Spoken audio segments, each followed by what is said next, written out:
Hello everyone, welcome to the video. My name is Cosolix. Today we're talking about something, I wouldn't call it controversial, but it's definitely like a hot topic.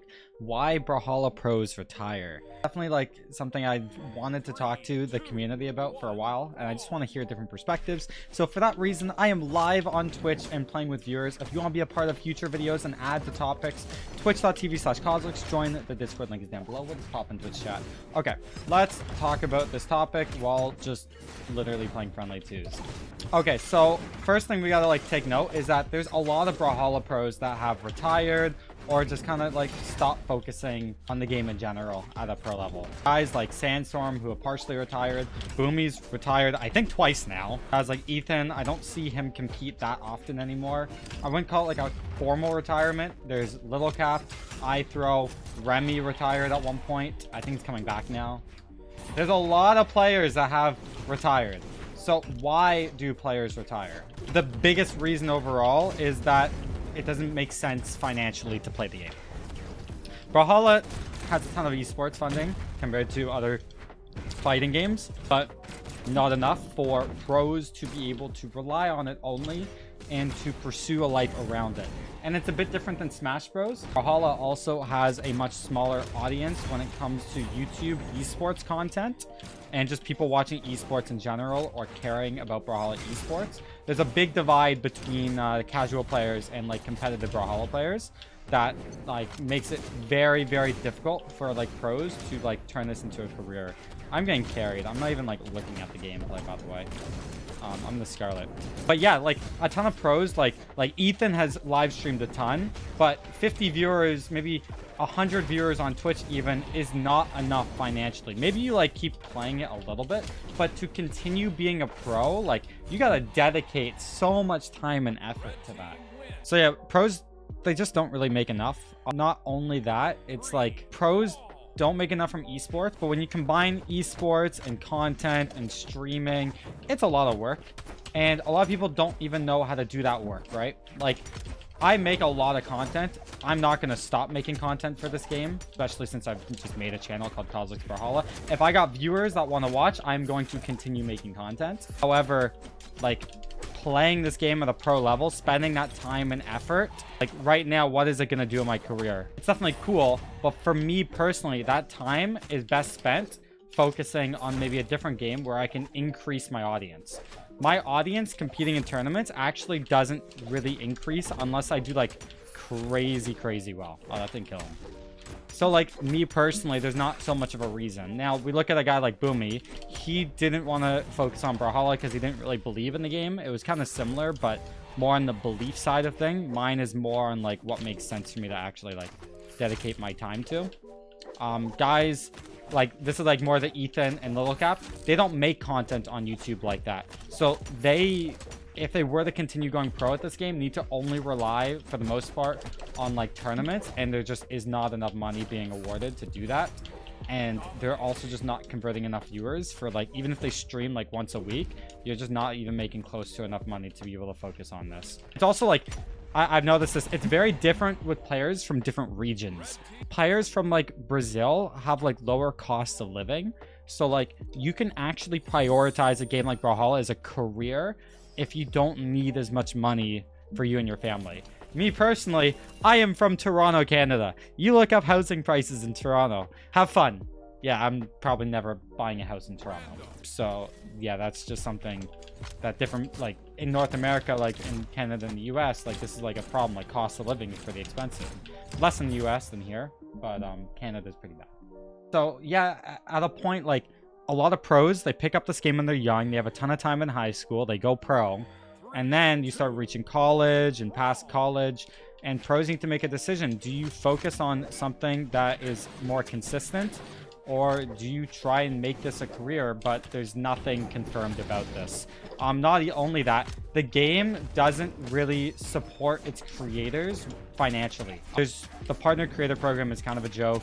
There aren't creator codes, which literally if they did creator codes, that would like fund people financially for like a ton. Oh my god, you do not understand how much money creator codes would like give people.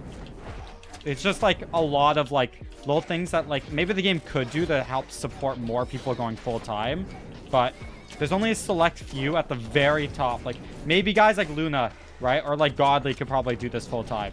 But like outside of that, guys like me, I was not making enough placing where I was. And it's just not reliable, like placing like 10th and then trying to do this full time. Dude, my family would never allow that. What are your thoughts on like the topic, guys, in the chat? Like, is there anything that you think that Brawlhalla could do that would like make Brawlhalla pros retire less? I'd kind of like to hear like some opinions and whatnot. I'm kind of just like on a ramble and like I'm trying to like play and talk at the same time. Dude, I like literally can't. I don't know what I'm doing.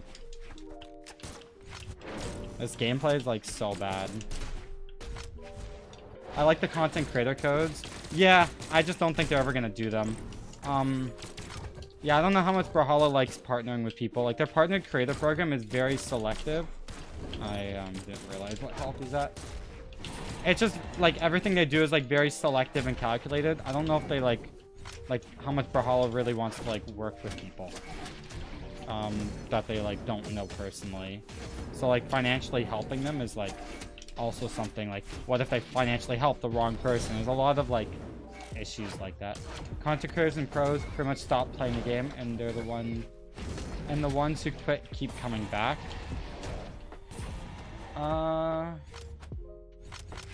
They keep like people come back, but it's not the same. Like, I don't know. People say, oh, I'm gonna try and come back. I don't think Noel's coming back. Unless something drastic changes, I don't think that dude's coming back. Why is this game, like, rollbacking so much? Do you see this lag, guys? There's, like, no frames. What? Let me try leaving and coming back. Sorry, like, oh, they're all gonna come back? They're not gonna all come back. That's just... Some will come back, some won't. The ones that you don't know about as much, they don't come back. Like, I would kind of doubt if I see Little Cap coming back to where he was. And Little Cap is a guy who plays top 2 at a BCX in doubles. I think the key is consistent lands, like a Melee. Definitely. The only thing is no TOs outside of the Brawlhalla community are hosting lands. I think there's a big divide between the esports and the casual side of this game, so. But yeah, there's definitely just like a big divide, so it's like kind of a problematic. It's different than Melee, where like if you get into Melee, it's only for the esports. It just aren't people willing to host lands for Brawlhalla. It's also kind of a mess to host because there's like so many people that play in different ways.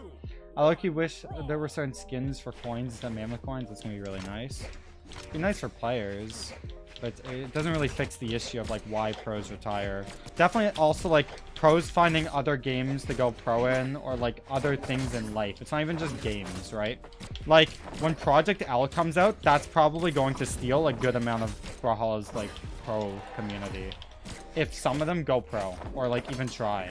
Do you guys have any other thoughts? Definitely Project L in some game to like stop it. Like when Multiverses came out, that's kind of like when I'm like put on that retirement hat, because like it made sense for me to focus on that game. And like now I'm in a spot where I can kind of like pick and choose because I've made my name in that game, and I'm at a point where like I'm gonna be playing pretty consistently with like top players and whatnot. Like I'd argue myself like pretty high up there in like top 5 or 10 players in the world. Also, they should host tournaments on the Cobb Galleria at least 4 times a year. That's a lot, but they need to do more lands, that's for sure. They just need to grow the esports. Like it's growing, but like even top pros, like just for reference here, guys, like this is why pros retire. The world champion, okay, this guy just won like $100,000 or something dumb. I can't even find him, Paul, on Twitter. I can't even find him on Twitter. Is it 2 L's? That was 1 L. Yeah. The world champion. This guy, he won $50,000 in one tournament. 50 grand. Okay? Has 2,000 Twitter followers. If this was any other game with esports, it's just the esports, there's not enough people in the dedicated community that like care, if that makes sense. Like esports is separate than Brawlhalla esports. It's going to take a ton of time, and the game just needs to develop. It's just pros can't make enough. Like you go on these rankings, 50 grand is great, but like to bet your life on it every single year is like something no pro can do right now. Like a guy like Stingray, for instance, number 2 on the rankings, insane player, okay? Stingray's insane. Let's say Stingray makes, I don't know, 30 grand in the next year playing in Brawlhalla tournaments. That's great, but he's not gonna make enough for it to make sense to prioritize Brawlhalla over his career. And when he is spending more time on solidifying his career, he is going to see a decrease in performance on Brawlhalla, unless he can somehow balance the two like a god, which is very difficult to do over a long period of time. But the top players in Melee can just play this. Like, they just reach a larger audience. It's a bit sad, but it's just the reality. This is why pros retire. Brawlhalla pros need some better compensation if they want to stay on top. They don't, I don't know. They don't convert enough audience. Also, like, the hypest pros are like finding other ways to make money too. Guys like Sandstorm too, like they're playing other games, doing other things. It's hard to just bet on Brawlhalla. Like, just for like reference, like, oh, like the sets from BCX are on YouTube. 8,000 views, 23 hours. That's cool. That's great, right? Not bad. But like our Daily Dose of Brawlhalla channel, like, I don't know. That was actually a bad video in terms of like view count, but it's similar viewership, right? It's less views, but like you can spend a ton of time, make a good amount of money now from just competing. It's not enough to do this full time, and you're gonna convert an audience, right? To like set up with this, but like that time and effort could be spent doing other things that will just make you a lot more money and will also make you happy in life. That competitive drive is like, it's gonna be for young people only for Brawlhalla esports. You're gonna see people young play the game, go really hard, do whatever it takes to improve, and then they're gonna slowly fall off. Maybe if they're a content creator, they're gonna linger. Guys like Phazon's solid because he's doing content, which is great. I don't even know if Phazon makes enough to do this full time. I know he's doing this full time, but financially, it's gonna be tough for him. Tough like guys for me too. Oh my god, I'm taking a year off school. I don't know what I'm doing next year. But guys like Ethan, like $25,000, it's good money. It's just not enough. There's a reason, like Cody as well, $70,000. Cody's basically retired at this point. He might come back. It's just, it sucks. It's just the reality. So it's just something worth discussion, especially as we see these generations come and go now. There is LDZ, Multimum, Stimpy, like 2017. Like, where are they? You know, what happened? It sucks. Yeah, guys, if you enjoyed this YouTube video and just this conversation, let me know your thoughts down below in the comments. Again, I'm live on Twitch when I make these videos. 50 viewers right now. What's poppin', guys? If you want to be a part of future videos, then check out my Twitch. Okay, thanks for watching. Peace.